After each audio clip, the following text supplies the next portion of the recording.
போக போயிடுச்சுன்னா கொடை எடுத்துகிட்டு போக முடியாது. அதனால போய் பிடிச்சிட்டேன். வாங்க பார்க்கலாம்.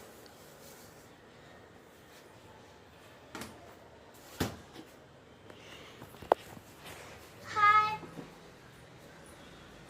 Welcome to Kanishka craft academy.